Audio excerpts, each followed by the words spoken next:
Buenas tardes. Qué bueno que nos acompañan una vez más en estas actividades educativas de los viernes. Muy contento de poder estar con ustedes, personas conocidas, que tuvimos la oportunidad de conocernos físicamente en el pasado mes de diciembre. A Doris, Soraya y otras personas más que nos conocimos en este tiempo de manera física, como debe ser. Pero bueno, la virtualidad nos ha dado la oportunidad de encontrarnos siempre, de poder reflexionar sobre la salud mental. A través de todo el tiempo que Casa Abierta tiene presentando estos espacios, hemos aprendido mucho de la salud mental. Hemos trabajado varias campañas o versiones de la campaña de salud mental.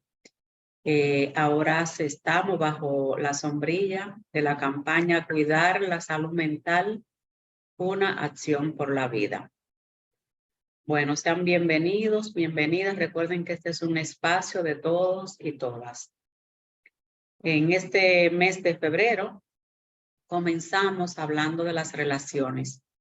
Ya aprovechando la fecha, digamos, más comercial, se puede decir del Día de San Valentín, pero hemos aprovechado el mes de febrero entonces para hablar de relaciones, de la amistad, relaciones entre pares, relaciones de pareja, poder trabajar mejor esa área de nuestra vida que son las relaciones, que son fundamentales para nuestra salud mental.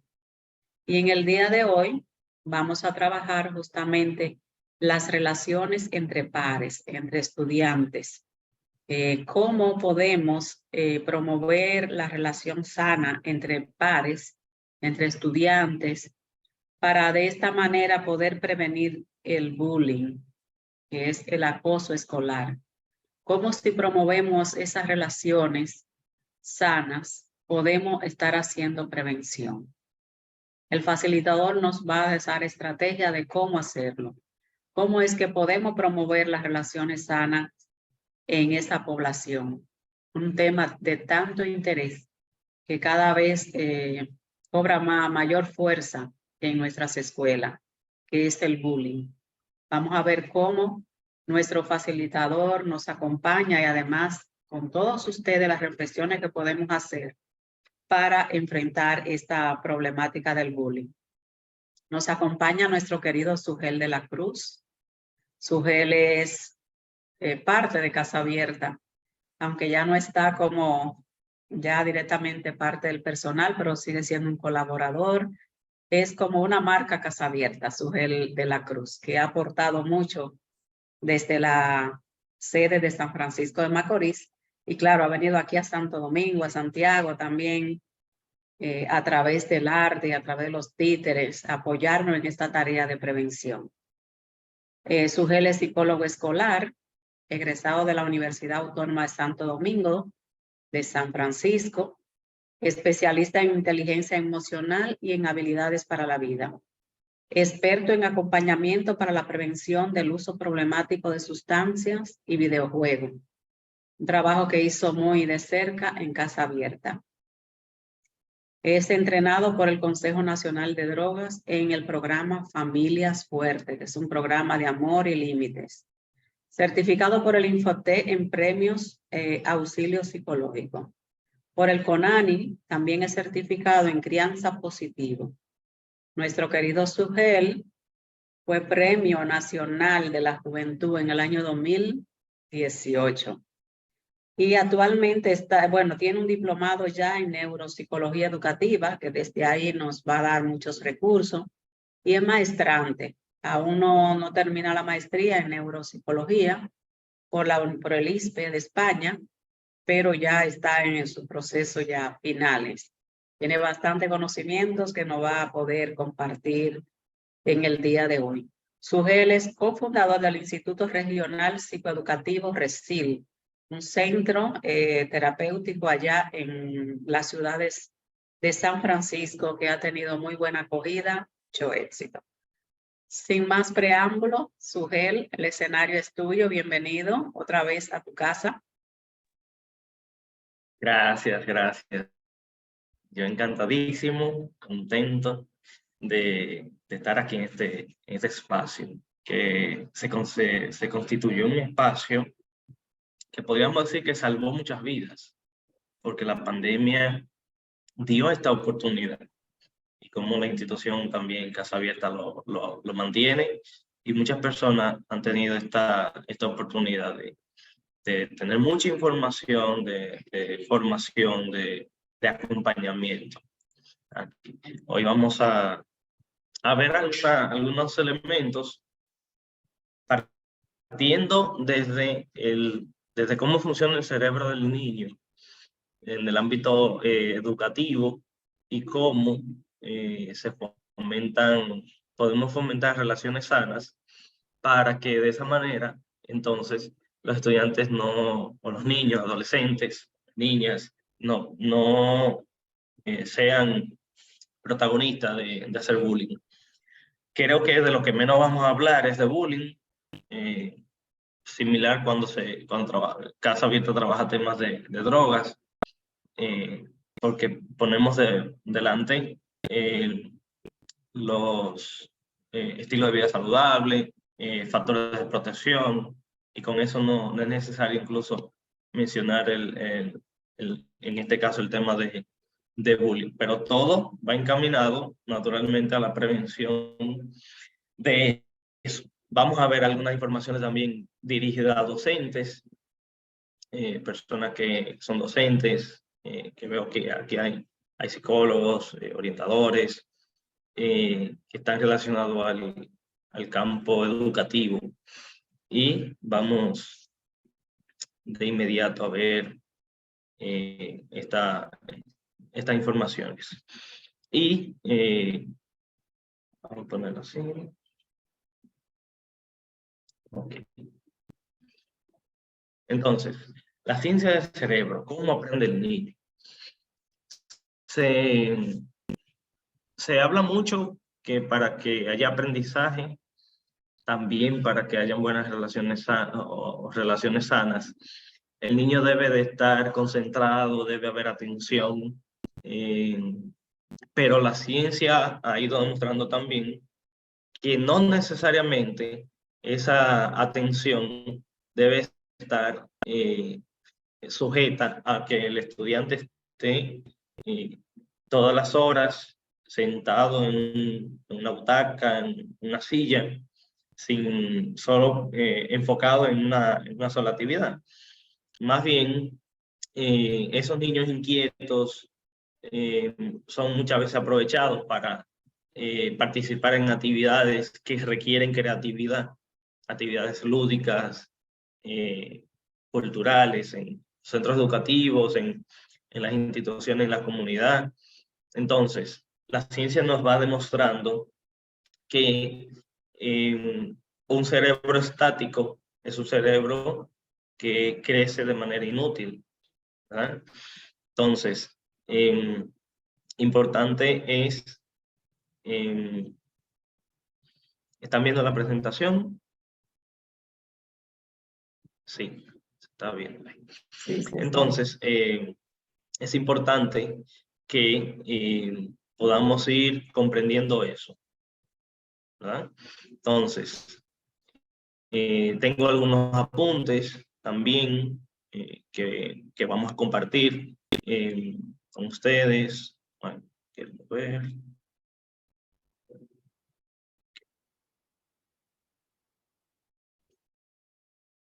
Entonces, aunque suene contradictorio, suene,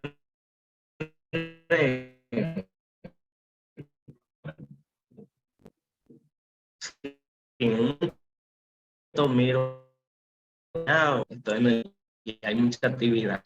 Entonces, importantísimo que podamos entender que el cerebro de los adolescentes trabaja con usted, incluso durmiendo. y en cada momentito, en cada espacio del día, donde los niños van aprendiendo habilidades, van conectando también información nueva que la van relacionando con la anterior, con ese aprendizaje. Y lo que esa información hoy es nueva, mañana se convierte entonces en un aprendizaje previo.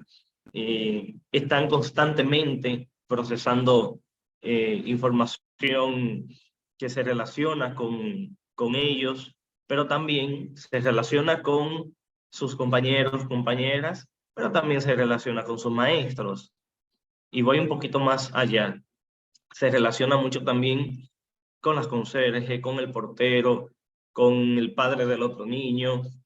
Entonces, implica que para desarrollar relaciones sanas en la niñez, en niños, adolescentes, se convierte fundamental que todo esto se dé de manera positiva, ¿verdad? Para que el niño pueda tener un progreso en eso. Cuando se sienten apoyados, cuando los estudiantes sienten ese apoyo, es más probable que se involucren en ese aprendizaje, partiendo, y me gusta motivar esto, en que desde un inicio debemos ir creando el autoconcepto positivo. Hay algo que Casa Abierta es como el ícono en todo el trabajo que hace, que son las habilidades para la vida. Y así yo la he asumido porque creo que podríamos considerar, o yo podría decir, que las habilidades para la vida son los 10 mandamientos de la ciencia del ser, de la ciencia de relacionarnos, porque iniciando por el autoconocimiento, que es una de las principales habilidades que la Organización Mundial de la Salud presenta, el niño con el autoconocimiento logra o tiene la facilidad de crear un autoconcepto positivo. Entonces, ¿cómo ese niño, esa niña, ese adolescente se cree todo lo que sucede a su alrededor, todo lo que en la casa le decimos, va entonces a garantizar va a garantizar, sí, la creación de un autoconcepto. Ahora bien, va a depender de qué manera lo hacemos para que ese autoconcepto sea positivo o sea negativo. Y voy a contextualizar. Voy a tratar de hacerlo lo más práctico posible, partiendo de la experiencia que tengo, aparte de lo que vamos estudiando. Imaginemos la adolescente, una adolescente, que los docentes, que los compañeros, que la percepción que tienen de ella, partiendo de sus conductas, de su comportamiento, lo que dice es que es una loquita, que es un imprudente, como dicen los muchachos, es una mala palabrosa. Entonces, ella asume eso y ella se cree que es la loquita. Pero cuando saco de ella, entonces, precisamente con un ejercicio de autoconocimiento, veo que ella no reconoce cuáles son sus cualidades positivas, cuáles son sus habilidades. Entonces, aquí viene un primer ejercicio o actividad. Lograr que los estudiantes puedan hacer una lista de por lo menos 10, 20 cualidades que ellos entiendan, sean positivas o negativas. ¿Por qué? Porque si ellos no logran conocer, si no logran saber qué cualidades positivas tienen, naturalmente su autoconcepto estará definido de manera negativa. Y con este ejemplo de esta adolescente, a ella le cuesta entender que ella no es así. A ella le cuesta entender que ella tiene otras cosas, ella tiene otras habilidades. que esa energía que tiene la puede utilizar en cosas, en actividades más productivas. Pero el contexto, tanto familiar como escolar, le ha enseñado a ella que es así. Y así ella lo ha asumido. Entonces, actualmente la neurociencia nos ayuda a comprender principalmente lo que sucede en el cerebro de los estudiantes, cosa que antes era un poco más restringido.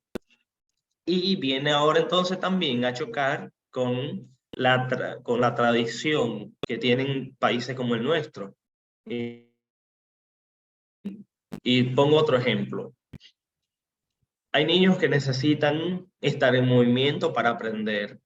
Hay niños que necesitan estar concentrados, estar tranquilos, estar sentados para aprender.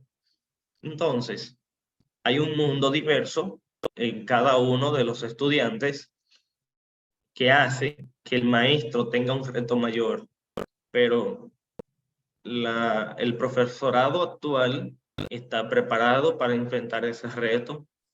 ¿Qué estamos haciendo para prepararnos? ¿Mm? Para entender cómo funciona ese adolescente, cómo funciona ese niño. Entonces, eso nos va dando pistas también del cómo ese niño tiene también una madurez de adaptación social, que es lo que lo está impulsando a cometer la falta del bullying. ¿Eh? Entonces, cuando entendemos eso, podemos hacer que los estudiantes se sientan seguros, porque los estudiantes, no, los niños, adolescentes, no tienen que irle bien en todo. Lo importante, y recién termino de trabajar con un adolescente aquí en consulta, la preocupación de ella era saber si la puntuación en un test de inteligencia era alta o era baja, cuando a mí no me interesaba eso. Ahora, con la experiencia en neuropsicología, hay otros elementos que son más importantes. Para mí, el docente debe ver que la calificación es importante, pero si la calificación es baja, más importante sería el proceso por el cual, o la forma como el estudiante está aprendiendo.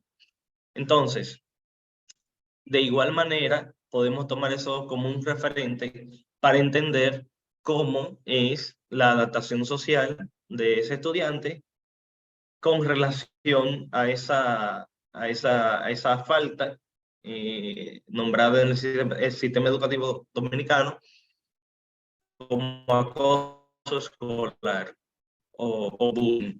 Entonces, esa seguridad que podemos gestionar en esos estudiantes puede lograr que independientemente otro estudiante quiera o tenga la intención de cometer la falta o de hacer bullying, pueda ser influenciado entonces, pueda recibir esa burla que ese estudiante está haciendo, ese acoso que ese estudiante está haciendo. Va a depender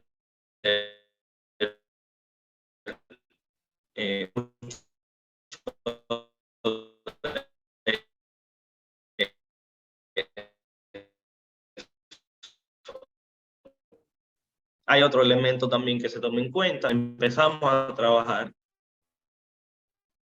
desde el embarazo. Empezamos a trabajar el apego seguro, acompañado de un proceso de logro de independencia, hace precisamente que esa autoestima esté lo más saludable posible. No me gusta hablar mucho de autoestima alta, autoestima baja o autoestima media, sino de autoestima sana. ¿Por qué? Porque es muy relativa. La autoestima va a responder mucho también al contexto, a la realidad, a las problemáticas que el estudiante tenga que presentar.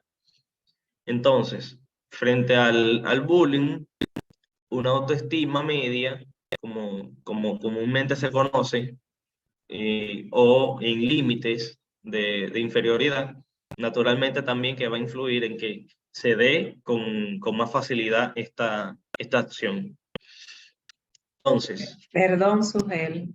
Si tú estás sí, cambiando la diapositiva, no se evidencia. ok, déjame Ahora, ver.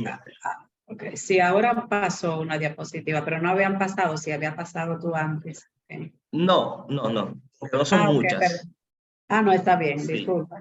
Adelante, sí. sí, no son muchas. Porque porque son algunos puntos, pero hay mucho de qué hablar. Y entiendo y comprendo cómo funciona la dinámica.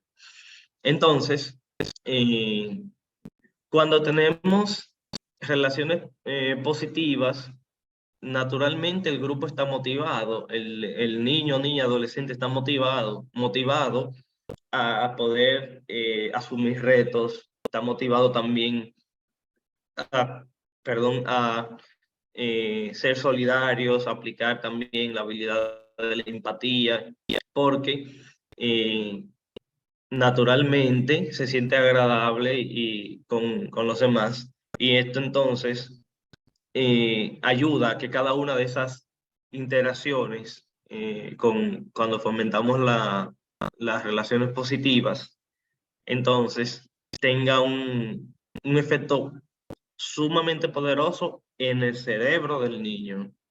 Entonces, si a un niño le damos agua sucia, el niño aunque se enferme, él se va a acostumbrar a beber agua sucia, ¿verdad? Mientras que si hacemos lo contrario, igual se va a acostumbrar a tomar agua limpia, no se va a enfermar, pero el día que el agua esté sucia y la tome, va a tener un efecto inmediato. ¿Por qué? Porque aunque pensemos y asumamos que estamos hablando del estómago, de cuando el niño toma el agua o el alimento que está podrido, pensamos seguido en el estómago, en la necesidad de vomitar y de enfermarse. Pero el proceso se da primero aquí y es lo que nos está motivando ahora a comprender mejor cómo funciona esto aquí para entender eso, para entender que si quiero que mi muchacho o muchacha esté motivado o motivada, entonces tengo que fomentar esto. Entonces, cuando estamos predispuestos a lo positivo, que es una manera de fomentar las relaciones positivas en los niños, niñas, adolescentes, estudiantes, la, esa conducta, ese comportamiento permanezca en el tiempo. Y lo explico. Cuando el estudiante levanta la mano para opinar y no lo hace interrumpiendo, cuando levanta la mano para opinar, el estudiante que más interrumpe, que más habla, que más irrespeta las normas, el día que el estudiante respete las normas o tenga un acto ejemplar, si estamos predispuestos a lo positivo, lo vamos a elogiar y lo vamos a elogiar de manera sincera. Entonces, inmediatamente el niño recibe esta recompensa, automáticamente va a tener motivación. Y esa motivación va a ser que cada vez más ese comportamiento se repita. Igual pasa con las conductas disruptivas.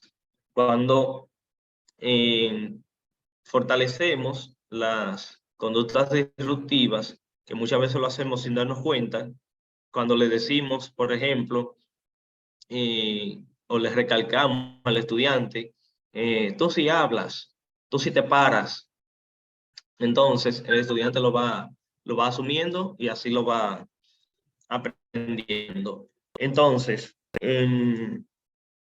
cuando hacemos y vamos a entrar en neurotransmisores, cuando hacemos estos elogios, cuando reforzamos esas conductas, esos comportamientos positivos, esa motivación se da porque el cerebro automáticamente libera dopamina y esto hace que cada vez el sistema nervioso central lo reconozca como algo saludable y quiera más.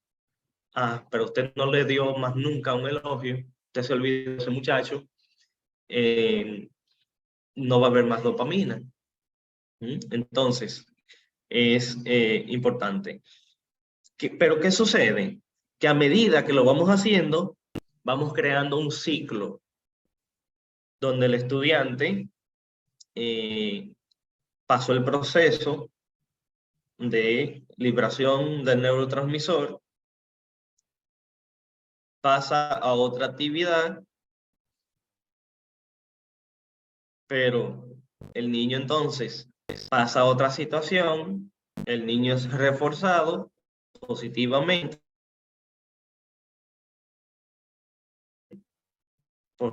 entonces el cerebro vuelve de nuevo y libera dopamina. Y así se va dando el ciclo. Y es importante esto, que logremos la adicción a lo positivo, porque como el cerebro se acostumbra a lo negativo, así también se acostumbra a lo positivo. Entonces, el estudiante se siente bien, se siente motivado. Usted debe proporcionar también comentarios positivos y los comentarios negativos, hacerlo de manera discreta. Yo recomiendo, cuando citan padres, yo trabajo también para el Ministerio de Educación, y me llevan padres a la oficina, le pido que los estudiantes lo dejen en el aula. Hay muchas situaciones que tenemos que conversar del estudiante que no debe estar presente, igual en consulta, y más cuando son adolescentes. ¿Por qué? Porque son informaciones que debemos manejar nosotros. Él probablemente no tenga la conciencia del comportamiento que está desarrollando y debemos de empezar un proceso. Si es un niño acosador, debemos empezar un proceso entonces fomentando desde la parte positiva cómo él puede generar relaciones sanas, ¿verdad?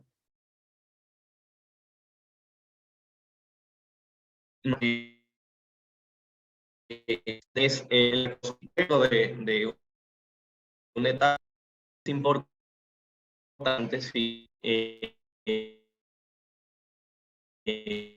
enseñar, entrenar,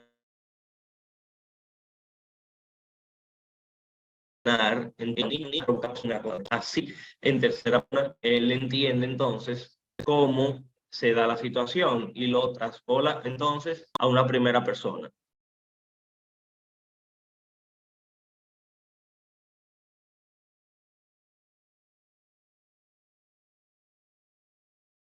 El facilitador tiene alguna dificultad con el internet, pero vamos a esperar que se estabilice.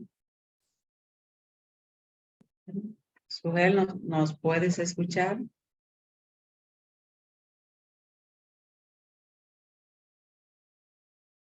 Bueno, parece que se desconectó el facilitador, pero si podemos recoger lo que él nos ha compartido.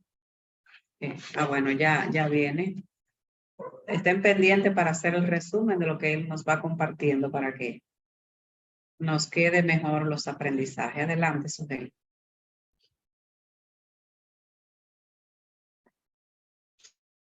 Sí. Porque ahí entra y eso dificulta un poco. Y me ubiqué precisamente en el consultorio que está más cerca del repetidor y la puerta abierta, y los compañeros que pasan me saludan, me dicen adiós, y así. Hemos aprendido en este mundo virtual a manejar estrés, ansiedad, y eso es interesante. Y yo lo veo importantísimo. Entonces, ¿cómo hacer para fomentar relaciones sanas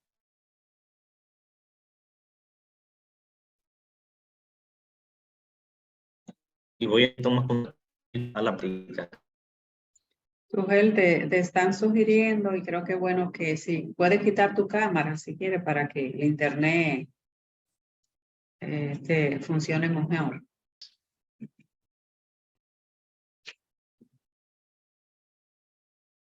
Apaga la cámara. Sí, sí, pues así paga la cámara y internet funciona mejor, se escucha mejor tu voz. Teresa me dice, apaga la cámara. Sí, eso está sugiriendo una participante, yo creo que es conveniente. Ok.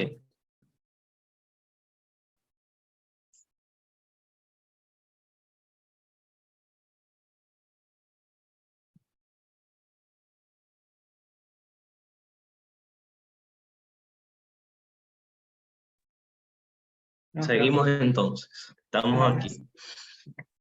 Sí, entonces, vamos a tener esas 5 interacciones positivas durante el día con ese niño, esa niña adolescente en la escuela. Entonces, específicamente, esto es explicado por investigadores que han hecho estudios y recomiendan que estas 5 interacciones positivas se den 5 por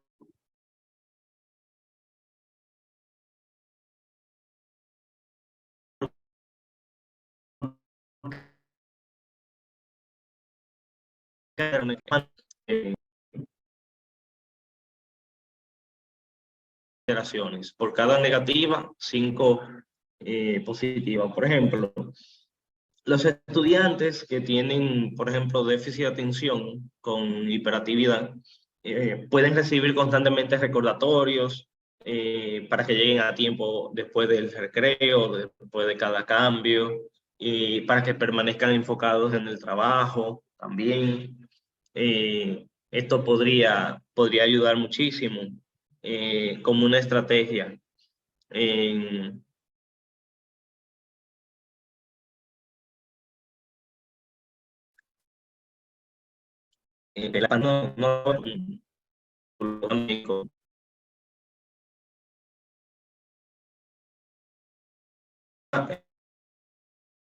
vamos a tener igual, olvidé decir al principio alguna pregunta, algún comentario.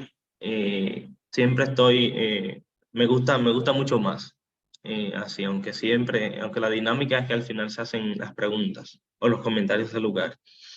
Entonces, esto puede en algún momento entonces significar que nunca deba hacer comentarios correctivos.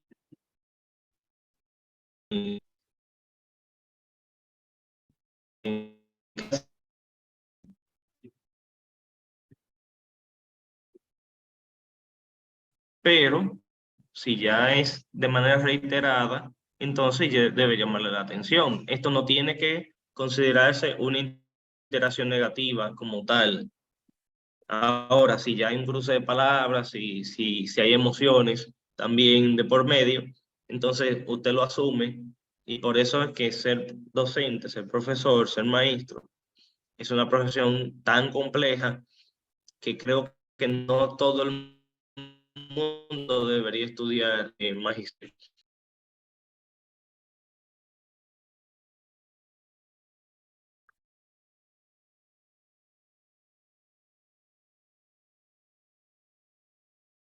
Bueno, seguimos teniendo problemas con la conexión del facilitador, pero él hablaba, y después ustedes pueden seguir, de la necesidad de ayudar a que el estudiante pueda crear el autoconcepto.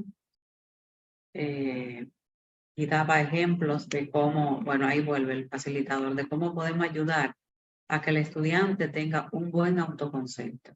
Esto es una estrategia de prevención. Si el niño, la adolescente, la niña se valoran, si tienen un buen concepto de sí mismo, pueden manejarse mejor en las relaciones y por ende poner límites al bullying y tampoco ser el que lo produce, el acosador. Es una de las estrategias que nos ha dado el facilitador, que entró, pero parece que estás ahí, Sujel. Tiene dificultades. También nos hablaba, y después le doy la palabra a Julio, pero él nos hablaba de la necesidad de siempre trabajar aspectos positivos. Ya tenemos aquí. Después, Julio, te damos la palabra. Sujel. Sí, pues,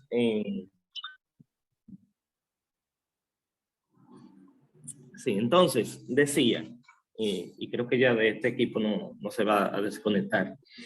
Entonces, decía de esas integraciones, tomando en cuenta que en el momento que usted tenga que hacer alguna corrección de lugar, debe hacerlo, naturalmente, porque usted no va a perder tampoco la autoridad.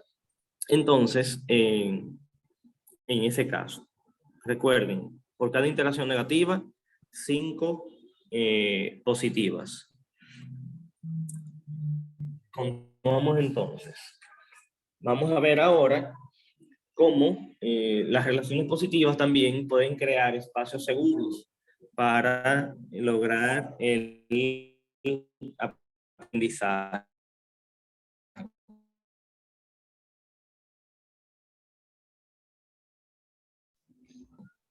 ¿Me pueden escuchar ahí? Eso es importante. No está compartiéndose la pantalla, no sé si se da cuenta, porque a veces... Se corta un poquito, pero sí se escucha. Sí, pero la pantalla, cuando se desconectó él, dejó de compartir la pantalla, él ve la diapositiva, pero cree que uno la está viendo, él no se está viendo la diapositiva. Gracias, Julio. ¿Nos puede escuchar, Sujel? Está teniendo serias. No presentar la...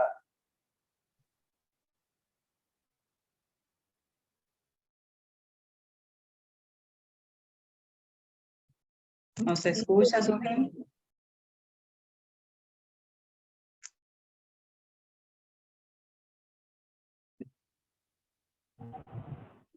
Bien.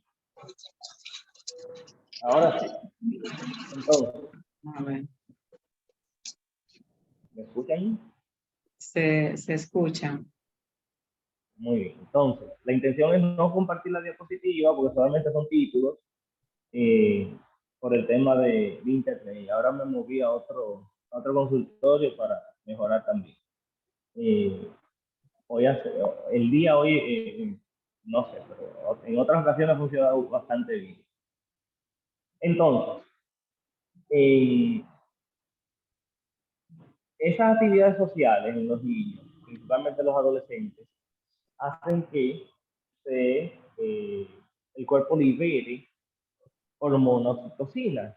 Entonces, esto, naturalmente, nos ayuda a conectarnos con los demás, ¿verdad? Esas conexiones también crean entonces un sentimiento de que podemos considerarlo como seguridad psicológica.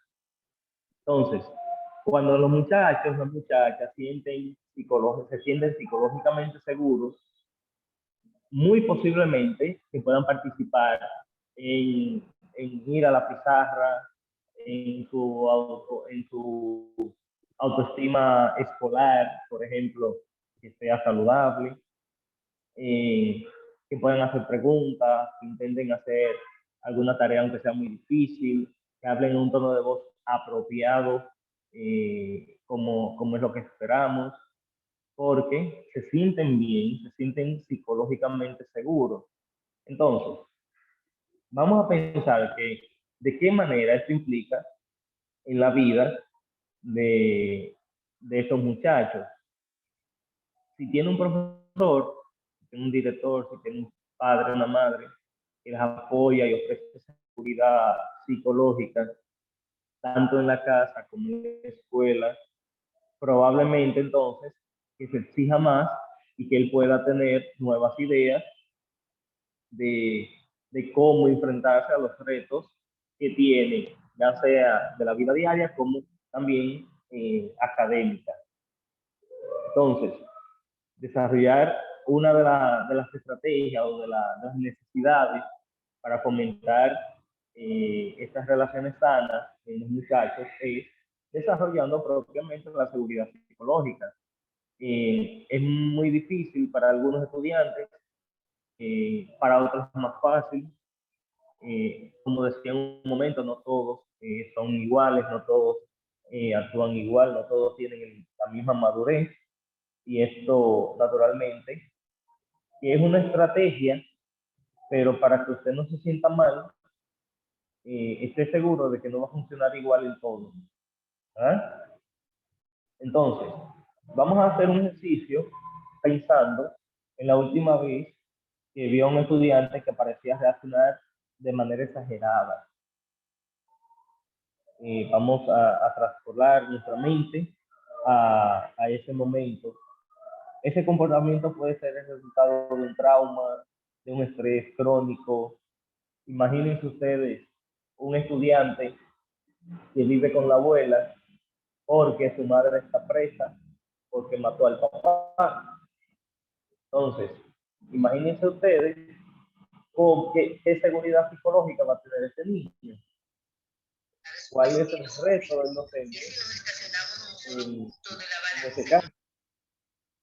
Entonces, esto es preocupante porque son muchas situaciones que nuestros estudiantes están enfrentando y actualmente no tienen madurez para tomar decisiones adecuadas, y aquí es una oportunidad que he visto para aplicar un programa con familias partiendo de la guía que tiene y de la propuesta de la campaña de Casa Abierta de la guía para trabajar familia, y es interesantísima las actividades que pueden hacer con eso. Entonces, cuando los muchachos también, una manera de ellos experimentar relaciones que no son sanas es cuando se sienten amenazados. Hay una parte del cerebro llamada amígdala que activa una alarma. Todo lo vamos a ir enfocando al cerebro porque es donde empieza todo. Y así mismo la ciencia también nos demuestra. Y la conocemos también por el papel que desempeña para detectar estos casos.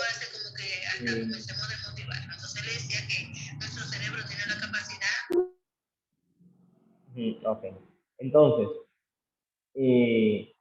es algo importantísimo que tenemos también que conocer. ¿Por qué? Porque principalmente su función es mantenernos vivos.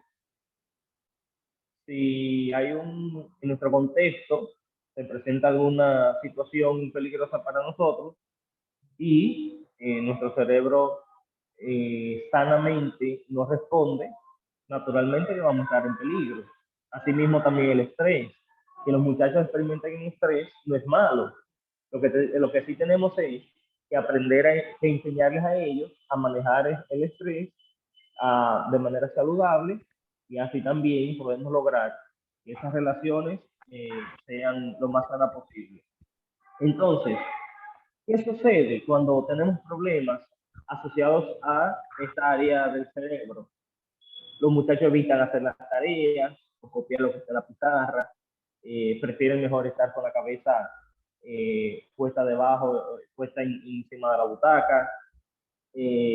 Muchos de ellos hacen gritos o interrupciones innecesarias o hacen comentarios negativos, y por aquí empieza a formarse entonces la posibilidad de cometer bullying, principalmente con los comentarios negativos. Muchas veces también se salen de la clase o después del recreo no regresan a la clase. También suelen actuar de manera agresiva y un lenguaje muy inadecuado.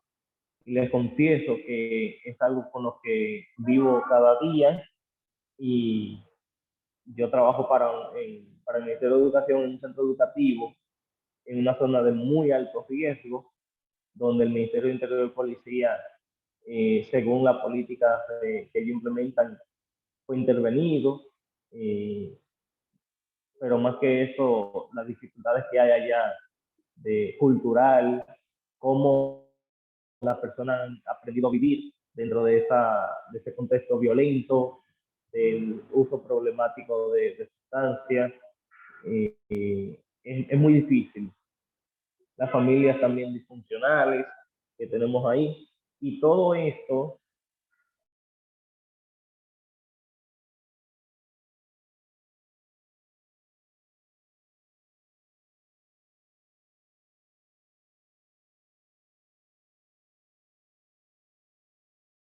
No se escucha. Sugel no se escucha. Vamos, que Sugel entra, vamos a seguir compartiendo. Hace un rato estaba Julio Nova, no sé si quería hacer algún comentario. Y luego entonces María Altagracia, que tiene la mano levantada. Julio creo que era solo hacer la sugerencia de que no se estaba compartiendo. No, también yo tenía mi participación, esa era una. Ok, adelante, Julio. Yo no sé si usted se recuerda de mí, nos conocimos en el Gran Almirante. Yo soy muy inquieto, me la acerqué al final de la última reunión junto con Wilmer allá. Y me gusta siempre participar.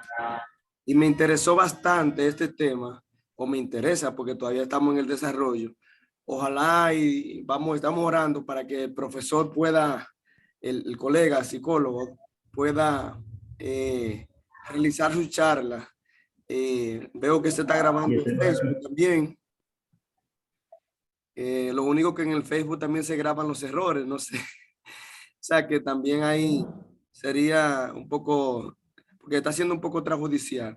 Pero mi aporte va más bien a la importancia que tiene este tema para los docentes en sentido ya de manera particular. No sé si aquí hay docentes o son todos psicólogos los que están aquí, porque la invitación que me hicieron por el distrito 0805 fue como psicólogo. Pero este tema es de vital importancia, ya que es el día a día de los profesores. Y en el caso mío, tengo algunos docentes que no tienen un buen clima en el aula y estamos trabajando con ellos esa parte, porque el trato que están llevando con los estudiantes no le favorece a tener una actitud positiva hacia el estudio. Y hay esa diferencia entre un docente y el otro. Y se nota en la práctica. Entonces, si a cada docente hay que hacer un acompañamiento individual, claro está, para motivarlo, pero de manera general, hay otros que lo hacen de manera natural esto, porque tienen la vocación de docente. El docente que tiene la vocación para esto y que... Estamos por aquí. Sí, ya, regresó. Estaba Julio compartiendo su gel para que él termine la idea. Sí. Y luego entonces tú puedas sintetizar. Sí, le decía termina Julio la idea, sí. Sí, cada docente entonces que podamos compartir con ellos, ya sea de manera general o particular, general porque cada docente debe de conocer lo que es el cerebro. Como bien decía un especialista, no podemos hacer un guante si no conocemos lo que es la mano. ¿Cómo tú haces un guante si tú no sabes de qué forma es la mano? ¿Cuántos dedos va a tener el guante? ¿Qué forma tendrá? O sea, es ilógico. Si tiene la forma de la pata de la vaca o sea, no hay manera de que tú puedas hacer un guante si tú no conoces la mano. Asimismo es para el profesor enseñar al estudiante si no conoce el cerebro, cómo funciona el cerebro del estudiante. Es imposible. Y lo que estamos tratando aquí es básicamente eso.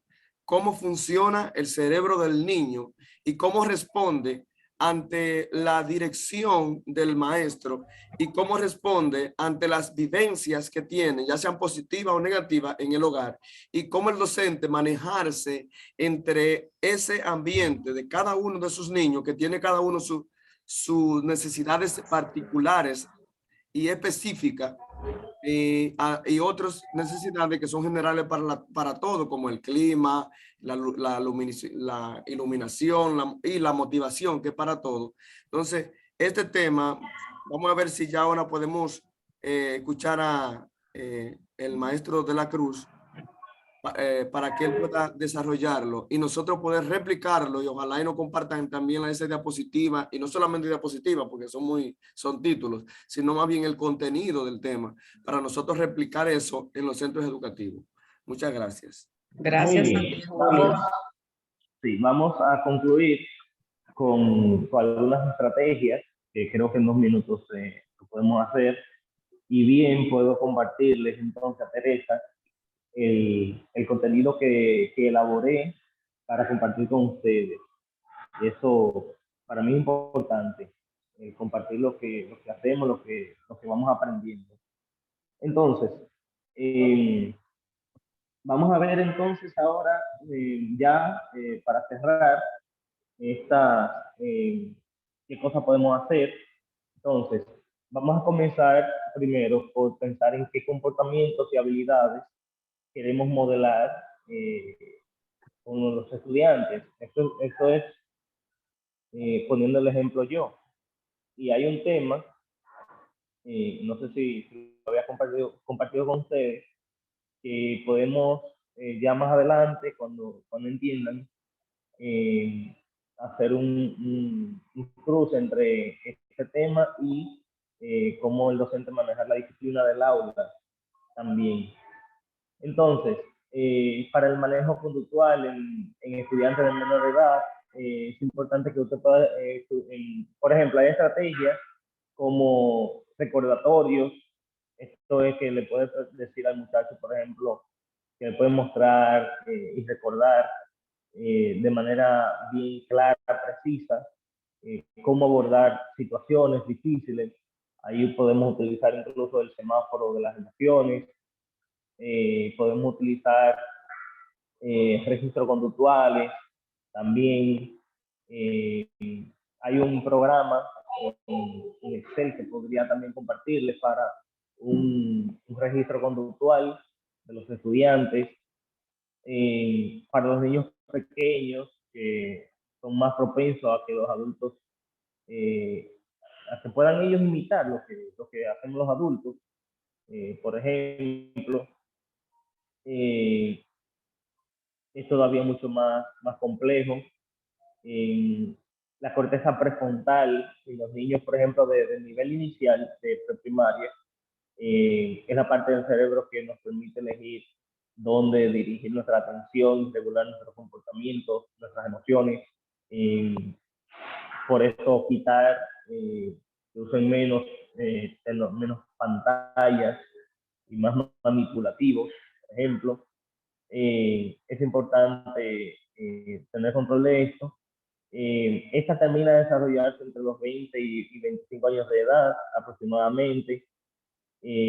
Pero ¿qué pasa? Que en la infancia es el mejor momento para nosotros poder modelar ese comportamiento y las habilidades sociales de los estudiantes. Son un material un poco más amplio, pero sabemos que las conferencias tienen un tiempo preciso, más las interrupciones que hemos tenido acá de internet. Entonces, quedo a la disposición de ustedes, cualquier pregunta, cualquier comentario.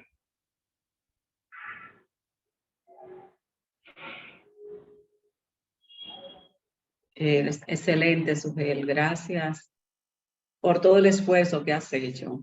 Ciertamente se cortaba, pero como decía el colega Julio, un tema de mucho interés para toda la persona que está en el área de educación, todo el que está criando también, para que niños y niñas puedan tener una mejor relación que lo proteja de situaciones de salud mental, que lo proteja ante el bullying. Nos ha dado muchos recursos para poder trabajarlo. Pero vamos a tener el material escrito del cual él ha estado hablando. Él lo va a hacer llegar a nosotros a Casa Abierta, y con el apoyo de nuestra compañera, la que le envía los correos, Catherine, pues se le hacemos también llegar estas informaciones a ustedes por escrito, que aunque hemos tenido este problema de comunicación por el internet, pero le va a llegar de manera ya digital todas esas informaciones. Teníamos a Altagracia, que levantó la mano, pero se cansó. No sé si todavía quiere hacer algún comentario. Y Juana Gil, que ha estado, entra y sale, está igual que el facilitador. El internet la saca, la entra. Pero mientras ellas dos se deciden, está Eusebia. Adelante, Eusebia, ¿alguna pregunta o comentario? Bueno, Eusebia, yo estoy por Gracias. aquí. Gracias, muchas gracias por la oportunidad. Realmente es como dar como, digamos, como decían, untarnos la boca de huevo, como decían nuestros padres. Este tema súper interesante, y yo levantaba la mano en lo que el profesor se reconectaba para pedirle si podía darnos una estrategia o compartirnos algún material que nosotros como psicólogos y psicólogas pudiéramos compartirlo en los grupos pedagógicos con los docentes, porque como decía Julio, el problema radica en la conducción del docente en el aula.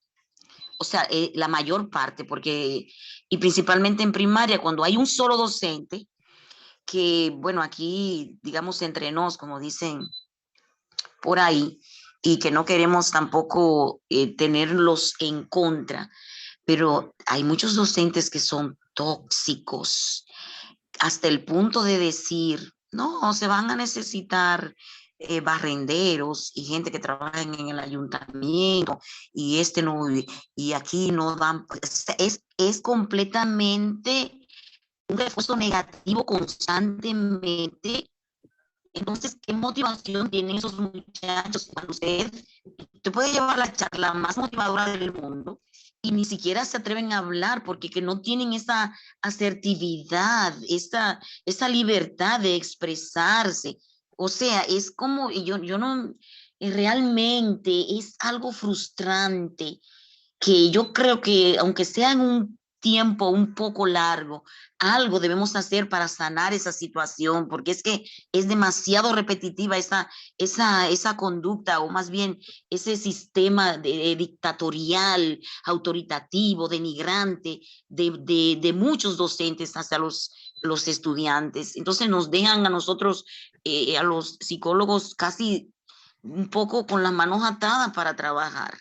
Quisiéramos, bueno, yo sé que hay esperanza, pero está difícil. Bueno, gracias, María Altagracia, por aportar a esta reflexión. Así es, nos dicen que a pesar de que hubo interrupciones, le ha gustado mucho el tema, y más, todavía van a tener más elementos cuando tengan el texto digital. Bueno, yo tengo conexión. Juana que va y vuelve. Ven, Juana, antes que te vayas. Sí, déjame, sí, exactamente. Bueno, primero que todo, buenas tardes, buenas noches. Es un tema muy interesante, cómo promover las relaciones sanas entre estudiantes para prevenir el bullying. Fíjense, yo soy de las que pienso que independientemente de que ya sabemos que el bullying afecta la autoestima, la capacidad quizás de vincularse sanamente de un estudiante que recibe y del estudiante que obviamente también acosa. Entiendo que el bullying tiene, naturalmente, eso ya es como a largo plazo su beneficio. Pero ese no es el tema, es cómo crear relaciones, lo voy a decir más adelante, cómo crear relaciones o promover relaciones saludables para evitar el bullying. Fíjense, tal como decía el expositor, quizá en el caso de donde está él trabajando, hay una situación de vulnerabilidad en los estudiantes de ese sector por quizá la marginalidad o las condiciones sociales sobre las cuales ellos se se viven y se desarrollan y interactúan dentro del espacio escolar, lo cual es un reflejo de su entorno, obviamente. Entiendo que promover digamos, acciones favorables, independientemente de que se pueda hacer con la familia, entiendo que con ellos hay que trabajar. ¿Saben por qué? Porque ellos pueden retornar, a la familia se le puede dar una charla, o se pueden reunir, que está muy bien, se pueden reunir en la escuela y concienciarlos acerca del tema. Pero cuando los muchachos van a la casa, cuando la familia se reúne, hay muchas cosas que interfieren con una sana relación entre ellos y sus familiares. Entonces, en la escuela hay un reflejo de eso, como dije anteriormente y como él muy bien explica. Yo entiendo que lo importante es reunirlos a ellos, buscar cómo hacerle talleres de formación, que puede ser por un fin de semana, puede ser por un día, puede ser por una mañana, con personas que vayan, con psicólogos en específico, que vayan y le hagan un taller de cómo ellos pueden hacerle frente al acoso escolar, al acoso personal, y proveerlos de herramientas para que ellos puedan, no solamente dentro del marco escolar, sino fuera de ahí, también hacerle frente a cualquier, digamos, dardo negativo en términos emocionales y psicológicos, de maltrato entre ellos mismos. Por lo que yo lo que entiendo es que hay que empoderarlos, la palabrita está muy requete usada, esa palabrita, pero un poco para explicar, hay que empoderarlos a ellos, darles herramientas, dotarlos de herramientas a ellos de emocionales, psicológicas, para que ellos puedan eventualmente enfrentar, como dije.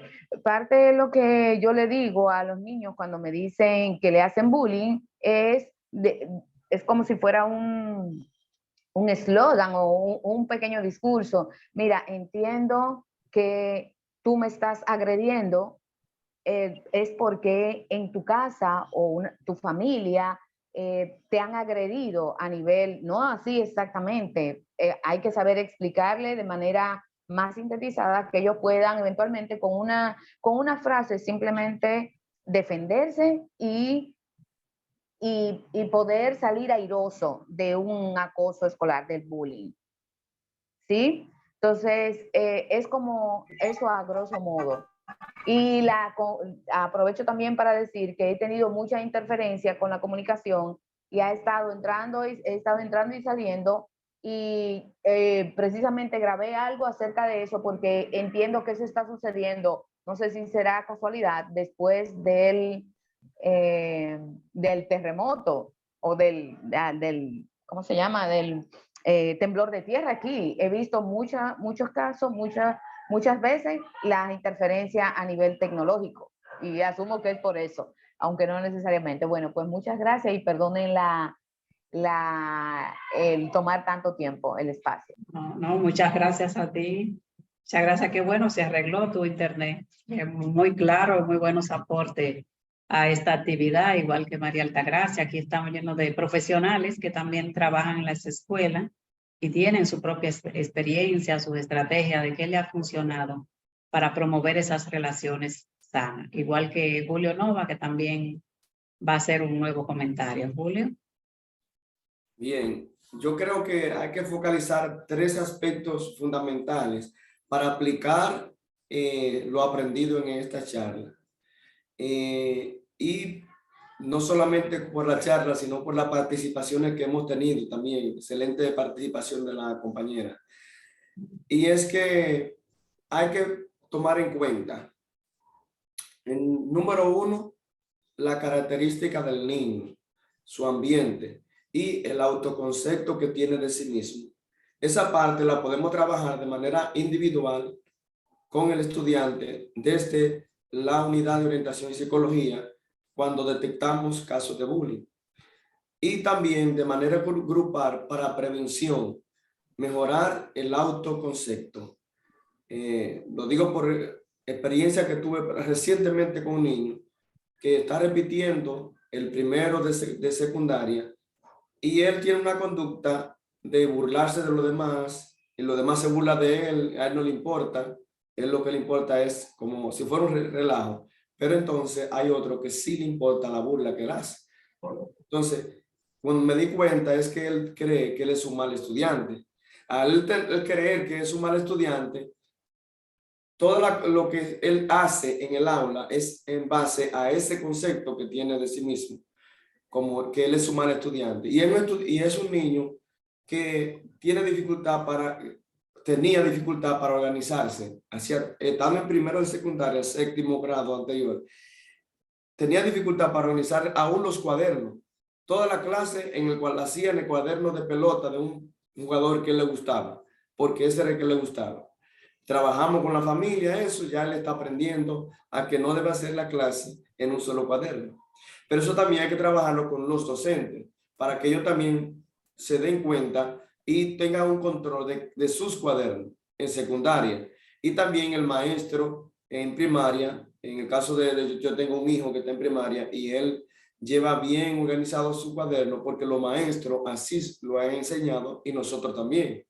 Entonces, el otro aspecto enfocado es a la familia. Como decía la compañera anterior, hay que trabajar en la familia, que se puedan trabajar y noten, subrayen con negrita y resalten. Hay que trabajar en la familia, que se puedan trabajar, porque lamentablemente en el centro donde trabajo tengo una gran cantidad de familias que no se pueden trabajar por dos razones. Número uno, porque no se integran a la labor. Ese tema lo tenemos para la escuela de padres que próximamente, lo que es la integración de ellos a la escuela, al centro educativo. Pero de 600 estudiantes, tenemos unas 500 familias y de esas acuden presencial 12 familias y virtual unas 20 y pico de familias. Imagínense entonces a las actividades. Entonces hay que trabajarlo de manera individual, porque cuando trabajamos de manera obligatoria, llevándolo al centro, se puede hacer algo, pero de manera individual. Pero cuando es obligatorio y van todos juntos, el aprendizaje de ellos es igual que de los muchachos, que no están en eso. Entonces, las escuelas de padres son voluntarias, no pueden ser obligatorias. Y por eso van tan poco, van solamente los que quieren aprender. Y generalmente son los padres de los estudiantes o que tienen una necesidad específica de apoyo educativo y por eso van buscando ayuda, o que sus niños se portan bien y siempre lo apoyan y por eso el niño se porta bien. Ahí está. El tercer aspecto es que debemos trabajar es desde el equipo de gestión con los docentes, como les decía anteriormente, con un acompañamiento a los docentes de manera individual para que ellos puedan superar sus debilidades en el manejo de la disciplina y también con las estrategias que implementan en el aula, dependiendo de la edad y el grado y de la asignatura. ¿Qué tipo de estrategia están utilizando para enseñar a los niños y adolescentes? En ese mismo aspecto está, según el comentario que escuché de una compañera anteriormente, lo que es la parte que debe hacer coordinación y dirección en cuanto a llamar a la atención a esos maestros que están haciendo una mala práctica en el aula, ya sea por su carácter, su forma de ser o la falta de formación, o quizá que no le han dado un consejo nunca le han hecho un acompañamiento, nunca se lo han dicho, porque a veces creemos que porque tienen el título ya son profesores y no es así. Profesor no es todo el mundo. Ser maestro, usted tiene licenciado en educación, pero ser maestro es otra cosa y eso se va haciendo en la práctica e incluso ese maestro que menciona la compañera, si no cambia su actitud,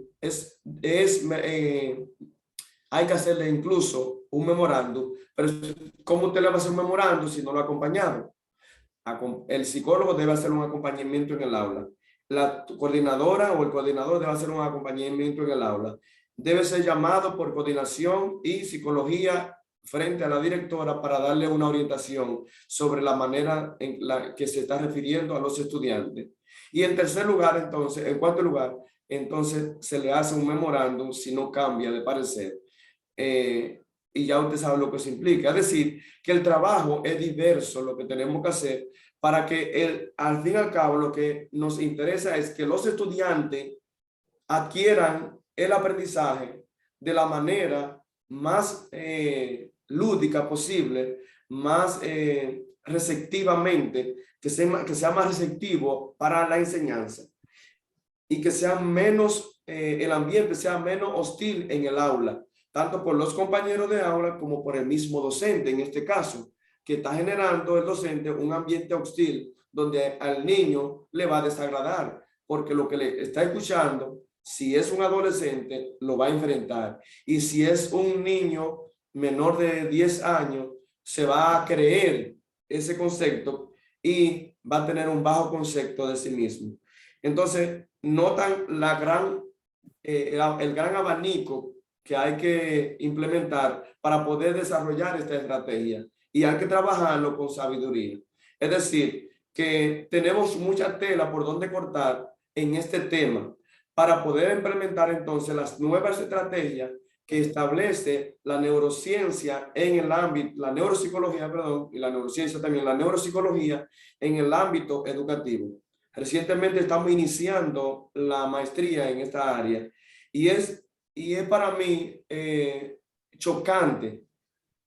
Es como cuando usted está trabajando con familia y pareja, dando terapia, sin usted ser psicólogo. Después hace la maestría en psicoterapia y se da cuenta de todos los errores que usted cometió y que le mandó a cometer a las parejas que usted estaba tratando, porque usted no sabe de eso. Entonces, así pasa con los docentes, pasa también con nosotros los psicólogos. Cuando no conocemos un tema, cometemos muchos errores. El docente, el psicólogo también. Por eso hay que tener cuidado a la hora de abordar al docente, porque puede ser por desconocimiento, tanto tuyo como psicólogo, como de él mismo como docente. Y estamos todos aprendiendo. No somos un país primermundista, sino que los docentes fueron formados en esa escuela y replican muchas veces no lo que le enseñaron en la universidad, sino lo que aprendieron en su casa, por patrones repetitivos. Bueno, Excelente, Julio. no quiero darle una charla, lo que quiero decir es hacer un aporte y yo espero que ese material me llegue pronto, profe. Ya, claro. Ya Sugel se comprometió, ya hace un tiempo que se desconectó, pero vamos a estar pendientes de hacer llegar ese material. Bueno, yo creo que aquí hay muchas personas, mucho para exponer en una próxima actividad educativa de Casa Abierta. El tema se ha quedado limitado porque es muy amplio y es vital todo ese acompañamiento que se puede hacer de una manera diferente ahora a la niñez, a los estudiantes, para que se puedan manejar mejores relaciones y por ende mejor salud mental. Hay muchos comentarios. Invítame, Ángela. Sí, sí, no, Juana, ya, Teresa. Está ya en la lista, Juana. Está en la lista. No te preocupes porque no puse el nombre.